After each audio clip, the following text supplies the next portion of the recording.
Chapter 6 of Tractate Nazir continues on the laws of the Nazarite vow. The first mission says, there are 3 things forbidden to a person who took a Nazarite vow, a Nazir: impurity, cutting his hair, and grapevine products. All types of grape products can be combined to form the minimum forbidden amount, which is an olive volume. Some say it's until he drinks a quarter lug, an old form of measurement of wine. Some say even if there's an olive volume of wine that was soaked into bread, he can't eat it. He is liable for eating wine, grapes, grape seeds, and grape skins. Some say he's only liable for having 2 grape seeds and a grape skin together. It gives the definition of grape skin and grape seeds. The Gemara says there's an implication, as it said, grapevine products, meaning the vine itself should be permissible, although others debate this. The dispute is dependent on the manner of interpretation of certain verses which are listed. It also expounds on the methods of exposition from verses that have the opinion hold a Nazir is only liable for eating 2 grape seeds and a skin. The points on these methods of derivation are further described.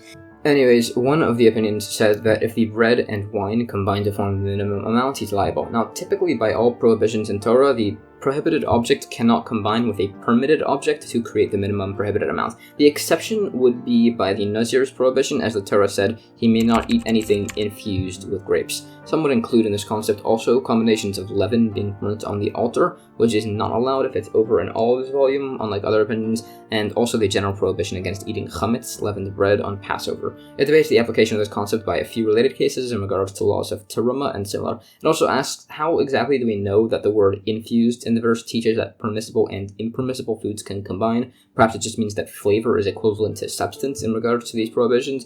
It brings sources which show that this is a concept, but others do still disagree and use it as a reference to the combination of permissible and impermissible amounts to form a minimum prohibition. This opinion would possibly instead learn the rule that flavor is equivalent to substance in regards to prohibition from the laws of not mixing meat and milk, where there is a prohibition even if only flavor of one gets absorbed into the other. However, the laws of meat and milk can't really be used to teach such general laws, as they are a novelty, and that meat soaked in milk is technically permitted. The prohibition is only if they're actually cooked together. Rather, it's learned from the prohibition against using the utensils of a non-Jewish person, as flavor absorbed from the pot can be exuded into the cooked food. So we see that even flavor is an actual issue in regards to these laws.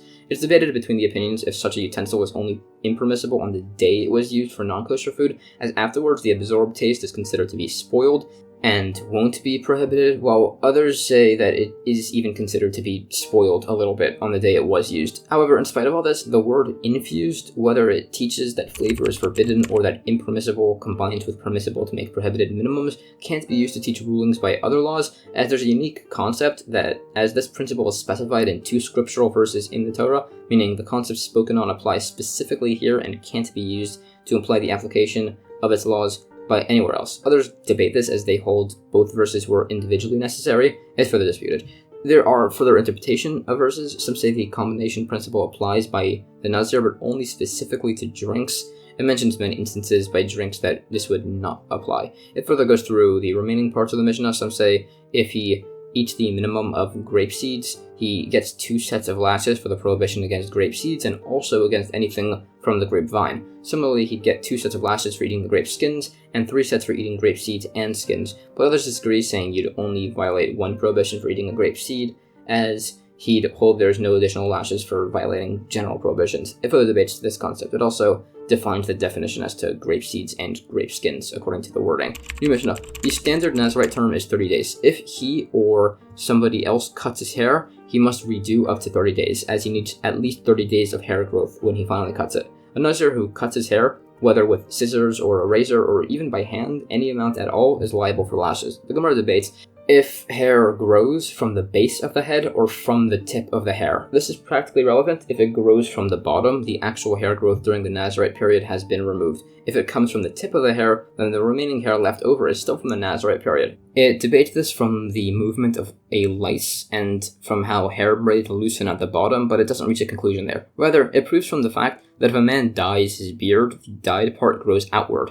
and new hair is at the base, proving that hair grows from the base. There's a case where if a Nazir's hair is cut in half, it says he doesn't need to redo days of his hair, but that's explained to be a case where his hair was cut after his Nazarite period, but before he did his conclusion ceremony, in accordance with the opinion that somebody who does that needs to redo 7 days, but he redoes nothing, as there's still 7 days of growth left on his head. It brings verses as a source that a Nazir can't pull his hair out by hand or use a depilatory or similar. Some would hold that the cutting of one hair is sufficient to be liable for lashes, and that 2 hairs is sufficient for the concluding hair ceremony, and half the hair being cut is required to need to redo days, and this all applies by a razor and things similar, as sources brought. Generally, there are 3 people who are obligated to cut all of their hair: a Nazir, somebody with Tzara'as, leprosy, impurity, and the Leviim during Moshe's inauguration, all of which must specifically be done with a razor, and we cite scriptural sources, although they are argued on. It also discusses the scriptural sources which imply that when somebody with Tzara'as leprosy needs to shave, he uses specifically a razor. It debates how comparable this is to the verses regarding a Nazir. It cites other opinions on the necessity of specific wording and verses to imply the obligation to use specifically a razor when cutting the leper's hair. These points are additionally clarified.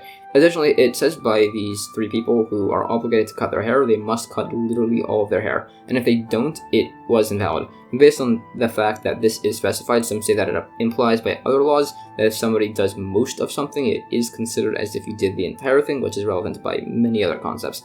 It's also asked if a Nazir shaved all of his hair besides for 2 hairs, so he hasn't completed his obligation, and then all of his hair grows back, and then he cuts the 2 hairs. Has he fulfilled his obligation? It also asked if he shaved all of his hair leaving 2, and then 1 fell out, and then he cut the last one, whether he fulfilled the obligation, and by there it said that he has not. New Mishnah. A Nazir can shampoo his hair and move them by hand, but he can't use a comb. The Gemara says this is like the opinion that says something unintended is permitted, but the comb is still not allowed, as he would intend to remove dangling hairs. New Mishnah. Some say a Nazir can't shampoo his hair with earth, as this causes hair to fall out. The Gemara asks if this applies to all earth or just a specific type, and it's left unresolved. New Mishnah. A Nazir who was warned against drinking wine and he kept drinking all day, he gets 1 set of lashes. If he was issued several warnings and he kept drinking, he gets lashes for each set of warnings. The same applies to a Nazir who was cutting his hair all day or becoming impure from a corpse and was being warned or repeatedly warned. The Gemara says there are different methods of becoming impure from a corpse, either touching one, carrying one, being in the same roofed building as one.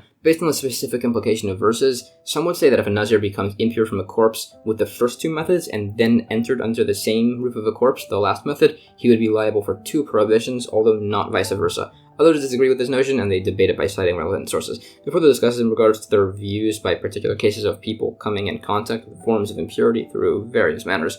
Also, a Kohen can't typically come in contact with a corpse, but there are exceptions by a close relative, or if you find an unattended corpse that needs burial. It states additional particular laws on that topic. For instance, there are sources that say, based on the wording of the verse, the Kohen's father's body must be full, without any parts missing for the Kohen to be able to bury him. New Mishnah. There are 3 things forbidden to a Nazir: impurity, cutting hair, and grape product. Impurity and hair cutting are stricter than grapes in that the violation for those cause you to need to redo days of your period. The prohibition to eat grapes can be stricter than the others, as there are no exceptions to that, unlike by hair cutting, where there's an exception if it's obligatory, or by impurity, where there's an exception if there's an unattended corpse. The prohibition from impurity can be stricter than hair cutting, as becoming impure makes you redo your entire term, and you must bring an offering, while hair cutting makes you redo a maximum of 30 days, and you don't need to bring an offering. The Gemara has verses for the exceptions by laws of impurity and hair cutting, and then for the lack thereof by consuming wine. These are further discussed. New Mishnah. If a Nazir becomes impure, he must cut his hair. On the 3rd and 7th day of his impurity, he is sprinkled with the ash water of the red heifer, cut his hair on the 7th day, and he brings his offerings on the 8th. If he cuts his hair on the 8th day, he can also bring the offering on the same day, as he becomes pure based on the amount of past days, not by the actual hair cutting, like by somebody with Tzara'as leprosy. The Gemara debates whether others disagree with this last point. It also goes through some points on the prohibitions of certain people with types of impurity from entering into the temple. Some suggest that an impure Nazir can enter the Levites' camp by the gates of Nicanor, based on some verses. New Mishnah. When a Nazir validly completes his Nazarite period, he brings 3 offerings: a chatas, an olah, and a shalomim offering. And it's debated if he cuts his hair after the shalomim or after the chatas, as to which is brought first. Although everybody agrees it's fine no matter which of them he offered before. If a Nazir brought the 3 animals to the temple, and he didn't specify what each should be used for, the animals that could be used as a chatas should be used as a chatas, the animal that could be used as an olah should be used as an olah, and the animal that could be used as a shalomim should be used as a shalomim. The Gemara cites sources for the opinion that hair cutting is done after the shalomim offering. These are discussed. New Mishnah. After the Nazir's hair was cut, he would throw it into a fire that was cooking the shalomim offering. He would not do this if he was doing this outside of Jerusalem or if he was impure. Others say that the only one who doesn't burn the hair by the Shlomim offering is an impure Nazir, who is also outside of Jerusalem. The Gemara cites additional points on this ceremony, such as that some of the Shlomim offering was put on the hair before it was burnt, and the sources for this. It cites the debate as to in which situations a Nazir would do this ceremony. New Mishnah. The Shlomim offering would be cooked or overcooked. The Kohen takes the foreleg, an unleavened loaf, and wafer. He hands them to the Nazir, and he waves them, and then the Nazir's term is over, and he's allowed to drink wine and become impure. Some say his term is over once the blood of one of the offerings is thrown on the altar. The Gemara cites a similar debate. It also argues whether the waving of the offering is strictly required to end the Nazir's term, as to whether it's an essential obligation. Some say it is, others disagree. There's a version of this argument, and it debates if a bald Nazir can be released from his term, as he can't get his hair cut. New Mishnah. If his hair was cut after the first offering and the offering was found to be invalid, the hair cutting and the later offerings are invalid. If his hair was cut after the Chatas offering and it was offered with incorrect intents,